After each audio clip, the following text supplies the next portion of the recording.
Hola a todos y todas. Bienvenidos a Cuéntamelo Todo, la nueva temporada de Avipados, el podcast donde la salud mental se convierte en una emocionante aventura. ¿Listos para un nuevo capítulo? Comencemos. En este capítulo 37, ¿cómo garantizar el bienestar de las infancias a través del trabajo de los profesionales del área psicosocial?, nos acompaña Lorena Carmona, trabajadora social y candidata al grado de magíster en intervención sociojurídica en familia, y Alicia Fuentes, psicóloga, magíster en intervención psicojurídica y forense e investigación en psicología. Hola a todos y todas, gracias por estar aquí en un nuevo capítulo de Cuéntamelo Todo de ADIPA. Hoy vamos a hablar sobre un tema muy esencial para la protección y bienestar de nuestras infancias, y para ello tenemos a dos grandes docentes de ADIPA a quienes les doy la bienvenida. Alicia y Lorena, ¿cómo están? Muy bien, gracias. Muchas gracias. Súper. Bueno, para comenzar con nuestra entrevista de hoy tenemos una pregunta para ustedes y es: ¿cómo podemos garantizar el bienestar de nuestras infancias a través del trabajo de los profesionales del área psicosocial? Y yo creo que ahí, para poder contextualizar un poco, tenemos que ver y preguntarles qué hacen los profesionales del área psicosocial. ¿Parto yo? Sí, ¿cómo te explicas? Creo que esa pregunta es fundamental, es central el trabajo de los profesionales del ámbito psicosocial, psicólogos, trabajadores sociales, que claro, quizás somos o de ámbitos distintos, pero trabajamos muy en conjunto, muy articuladamente, porque estamos viendo básicamente a las personas en su contexto individual, pero también en sus dinámicas, en sus relaciones, en sus vínculos. Así que trabajamos directamente con las personas, los profesionales del ámbito psicosocial. Entonces, desde ahí la pregunta de cómo tenemos que trabajar para asegurar el bienestar de los niños y adolescentes, creo que es una pregunta como de raíz que tenemos que hacernos primero todos los profesionales de este ámbito. ¿Cómo podemos ayudar, ¿cierto? ¿Cómo podemos trabajar en pos de ese bienestar? Lo primero es la formación.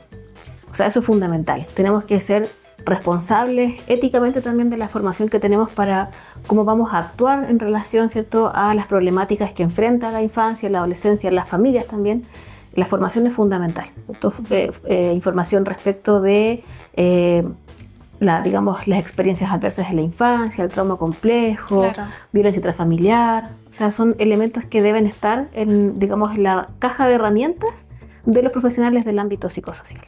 Súper. ¿Algo que agregar?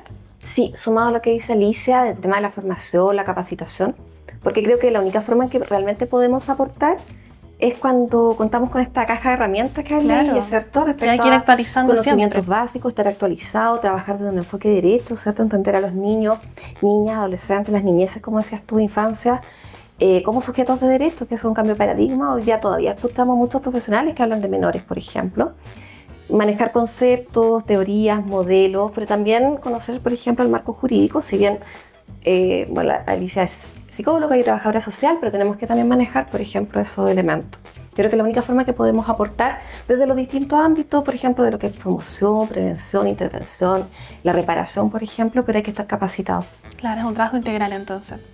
Y en este sentido, cuando hablamos de niños, niñas y adolescentes vulnerables, ¿qué particularidades hay en este trabajo detrás? Yo creo que el trabajo con niños vulnerables y con niños vulnerados es el que exige, yo creo, mayor preparación por parte de los profesionales que intervienen.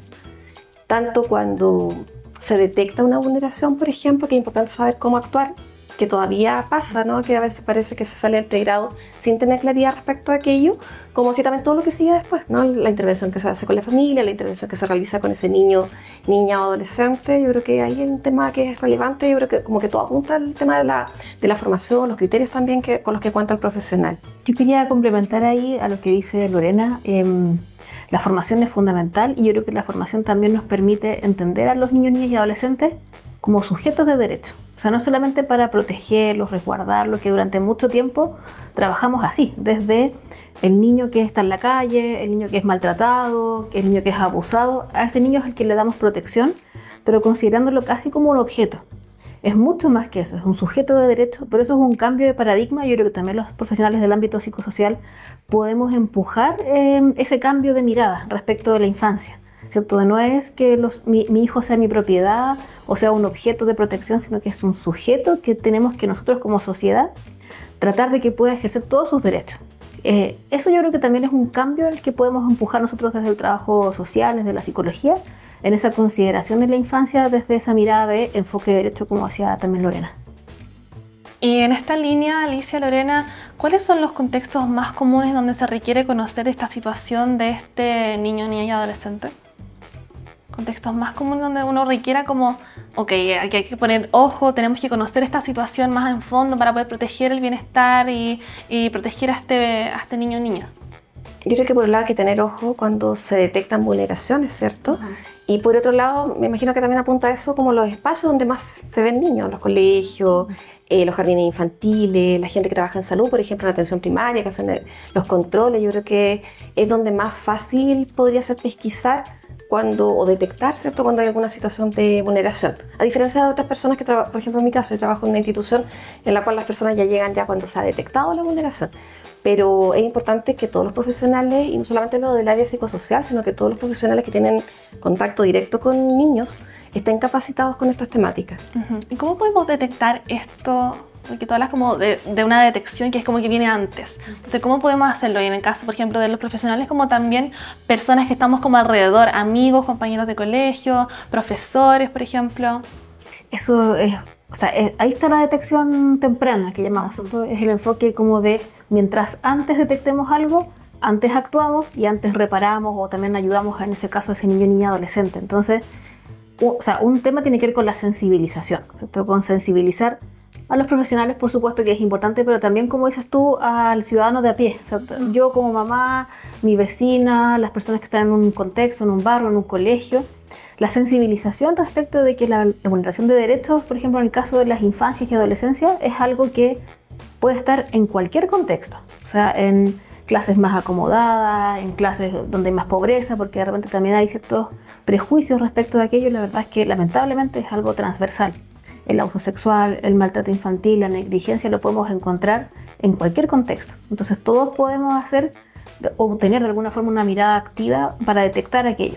Pero lo principal es observar, mirar, ¿cierto? Involucrarnos, no solamente decir, bueno, este niño quizás porque pasa algo en su casa, lo dejo ahí, porque la familia se hace cargo de aquello. Tener una mirada de que todos somos garantes de derechos. Claro. Ese es el enfoque de derechos, como no solamente yo porque soy mamá o profesional, sino que yo si veo a un niño en alguna situación, tengo que tener claro que soy garante de sus derechos y poder desde ahí actuar. Y poder actuar ¿a qué nos referimos, por ejemplo? ¿Qué puedo hacer yo como ciudadana si veo que hay un niño que quizás esté siendo vulnerado? Puedes denunciar. A Carabineros, PDI. Exacto. Yo creo que lo que decía Alicia es importante porque uno, hasta el día de hoy, uno escucha este dicho, ¿no? Cada familia sabe cómo cría a su hijo. Exacto. Y sabemos que no es así. Y no porque las familias sean malas, ni mucho menos, sino que también requieren muchas veces apoyo.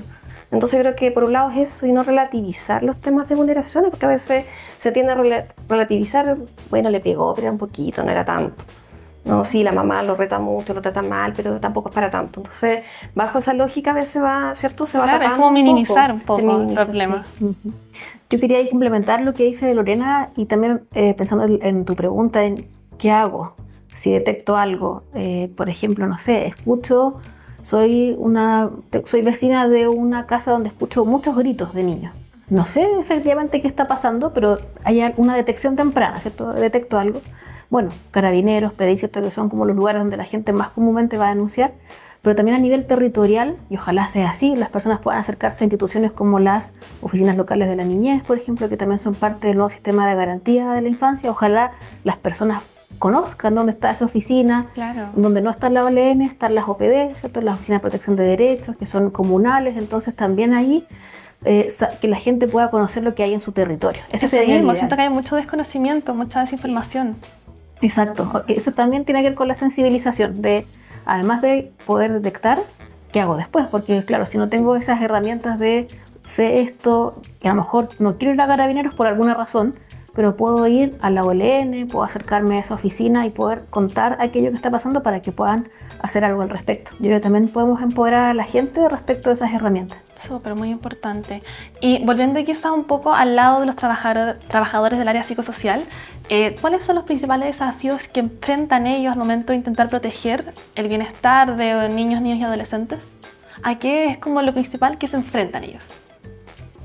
Wow, hay hartas cosas. Bueno, hay temas culturales, por ejemplo, que son complejos, ¿no? Porque todavía yo siento que estamos como en el intermedio, entre el paradigma antiguo tutelar y el actual, ¿cierto? Que tiene que ver con el tema de derechos, ¿no? Entender a los niños como sujetos de derechos. Todavía en muchos momentos o en muchas acciones, como que todavía está presente el paradigma anterior, ¿no? De tener esta mirada como de la infancia como objeto de caridad, por ejemplo, como de los pobrecitos, o lo que decía Alicia recién, los temas de infancia son transversales, no tiene que ver con un estrato socioeconómico, pero todavía, por ejemplo, en mi área, en mi profesión, se da mucho, ¿no? Tender a como asociar como que estas situaciones parece que se dieran más en estratos socioeconómicos más bajos, exacto, por ejemplo. Entonces yo creo que ahí es como temas culturales que hay que trabajar, lo que tú misma dijiste antes, ¿no? Esto de minimizar, por ejemplo, situaciones de vulneración, capacitarnos todos, no solamente los del área psicosocial. Yo creo que ahí hay como un desafío importante el mantener, y quizás, por ejemplo, cuando hablamos del tema del pregrado, cuando alguien se está formando, quizás la academia también tiene que ir más de la mano con lo que va pasando fuera. Yo, por ejemplo, estudié en el 94, entré a la universidad, y Chile había ratificado, por ejemplo, la Convención Internacional de los Derechos del Niño, y yo tuve el ramo de menores en situación irregular, por ejemplo, que eso tiene que ver con el paradigma antiguo. Entonces a veces como que nos va muy de la mano la formación con la exigencia que tiene el mundo actual. Exacto, eso mismo. ¿Quisieras agregar algo? O sea, solo enfatizar los aspectos culturales. Yo creo que eso es una de las cosas que, digamos, son las barreras importantes que tenemos que derribar muchas veces los profesionales del ámbito psicosocial respecto a cómo se considera la infancia.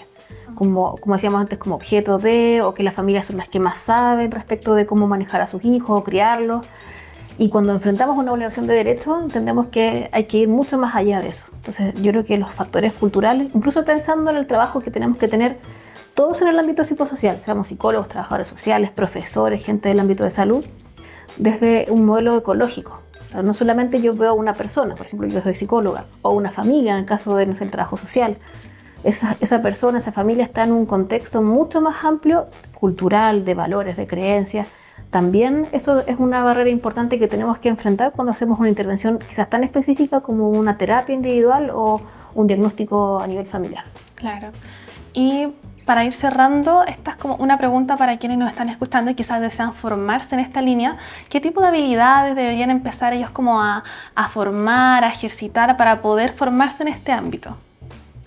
Wow, si pudiésemos pedir, porque vamos a pedir desde el ideal. Sí, entiendo que podría ser quizás como la observación, ¿no? Poder observar, quizás también podría como estudiar, actualizarse, pero ustedes son las que saben. Tiene que haber actualización, lo que tú dices, esa capacidad de observación, que a veces como que se pierde un poco. De pronto uno puede observar, por ejemplo, citaste a una persona en entrevista, fue con su hijo pequeño, por ejemplo, 3 años, y no perder esa capacidad para observar, ¿cierto? Ir un poquito más allá de solamente lo que se ve, ¿cierto?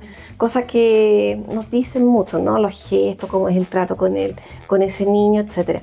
Y la empatía, por ejemplo, el ser sensible, lo que decías tú, la sensibilidad frente a los temas de infancia, porque a veces no hay como mucha sensibilidad, ¿no? Hay como poca empatía, esta mentalidad más adultocéntrica, claro, como que los niños se tienen que adaptar a la forma de ser de los adultos.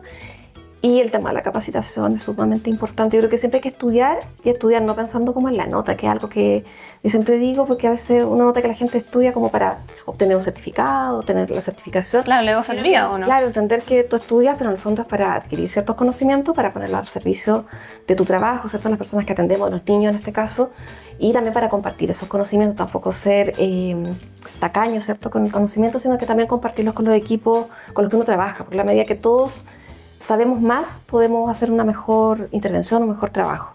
Súper.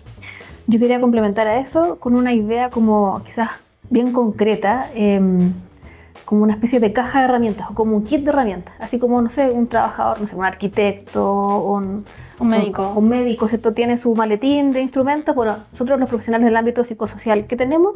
Formación, sensibilización, y tengo que pensar, ¿qué necesito en mi caja? A lo mejor yo puedo abrir mi caja ahora y digo, uy, tengo hartas cosas, pero esto ya está actualizado, obsoleto. Voy a buscar algo distinto. O sea, siempre estar pensando que necesito herramientas actualizadas, ¿cierto? Porque además los fenómenos sociales que nosotros vemos son dinámicos. No es algo que, como bien decía Lorena, a lo mejor lo que yo vi en pregrado, lo que vimos en pregrado, ya no es lo que estamos viendo ahora. Claro, y el mundo siempre va cambiando. Exacto. Entonces, pensar en esa caja de herramientas como abstracta que yo tengo, ir llenándola también, ir renovándola en función de lo que tengo que ir viendo en el día a día en mi trabajo. Súper. Bueno, Alicia y Lorena, muchas gracias por su tiempo, por compartir tremendos conocimientos con nosotros. Les quiero dar el pase para poder darle una reflexión final a todos los que nos están escuchando. Parto yo.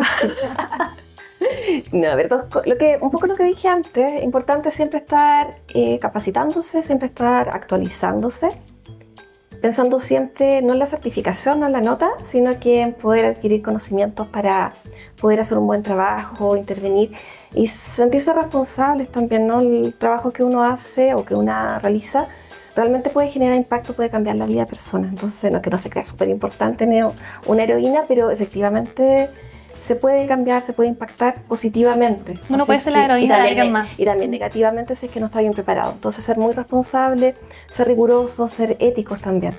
No tomar, por ejemplo, no intervenir en temáticas que no manejamos. Hay que capacitarse para poder trabajar adecuadamente. Súper. Bien, yo quiero invitarlos a nunca dejar de estar sensibles a estos temas, porque a veces, en mi caso, Lorena, ¿cierto? Llevamos muchos años trabajando con las personas que quizás más sufren y sufren en el ambiente donde uno no debería sufrir, que es la familia, y a veces pasa que uno se acostumbra un poco a ese sufrimiento. Entonces yo los invito a estar como siempre sensibilizados a que esto pasa, esto sigue ocurriendo, tenemos que tener siempre las alertas encendidas en ese sentido y a estar nosotros también puestos al servicio de esas personas, esos niños, niñas, adolescentes, esas familias que requieren nuestro apoyo, nuestra ayuda, y desde ahí pensar siempre entonces en la sensibilización personal, en la responsabilidad, ¿cierto? Y en la ética que tenemos que tener cuando trabajamos en estos temas y con personas. Nosotros trabajamos con, yo diría, lo más sensible que tenemos en nuestra sociedad, que son las personas que más sufren, las personas más vulneradas. Entonces, invitarlos a siempre estar actualizándose, formándose y también siempre estar sensibles a estos temas y no ponernos una coraza cuando llevamos mucho tiempo trabajando, que también nos puede pasar. Súper, nos quedamos con estos tremendos mensajes. Nuevamente les agradezco por estar aquí hoy día y nos vemos en un próximo capítulo de Cuéntamelo Todo. Recuerden que pueden seguirnos en todas nuestras plataformas, así como en Spotify, YouTube y nadipa.cl/adipados para no perderse ningún detalle de los próximos capítulos.